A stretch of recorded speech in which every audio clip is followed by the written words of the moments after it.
a vehicle that took, I walked up to this Santa Cruz and I said, oh my God, that's like the old Brat, which there hasn't been a vehicle like this in a long time.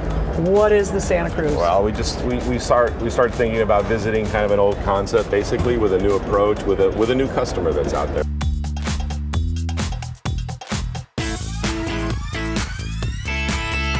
How does design express the little funky beach town of Santa Cruz? It begins with the proportion, always, in design anyway, with anything that you do in design. But it really begins, I think, with a really strong one statement that you wanted people to remember. And in this case, with a pickup truck, it's kind of the metaphor of this idea of a backpack or carrying on your shoulders. So we want to incorporate a really strong, one simple line kind of a shoulder that comes through the car. And then we have this kind of really interesting intersection in solving the fender form in the front here by diving in here and then popping back out here, and then we have kind of an intake for the cabin. Actually, this really is part of the entire Hyundai line. It's just movement, it's dynamic. Softer forms, fuller forms now. We're really kind of evolving our form language a little bit more and taking a little bit of the bone structure out of things and bringing a little bit more full forms things. Yeah. Let's look at the front because it's very strong. We're trying to introduce a little bit of a nuance in the line of the car. We call it a kind of a cascade grille. You'll see it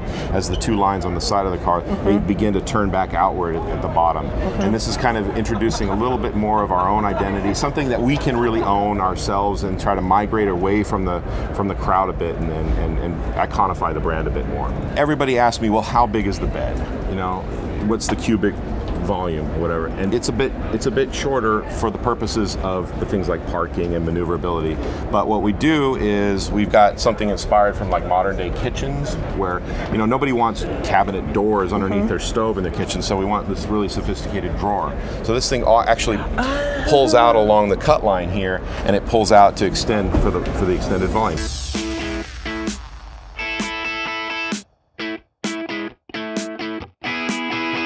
When is it going to be in production? I always want to know that. Everybody wants to know that. We've done our homework. We've gone around the country. We've looked at this customer. In fact, you know, a lot of women who are like 46% of CUV buyers are only 10% of the pickup truck buyers. And I feel like the interior is really key on this thing. If we do the kind of an interior that doesn't remind you that you're driving a pickup truck all the time, then it can be a daily driver. So you don't care if mostly women buy this vehicle? We would love that. Oh, right then. I love you. I love you, Chris.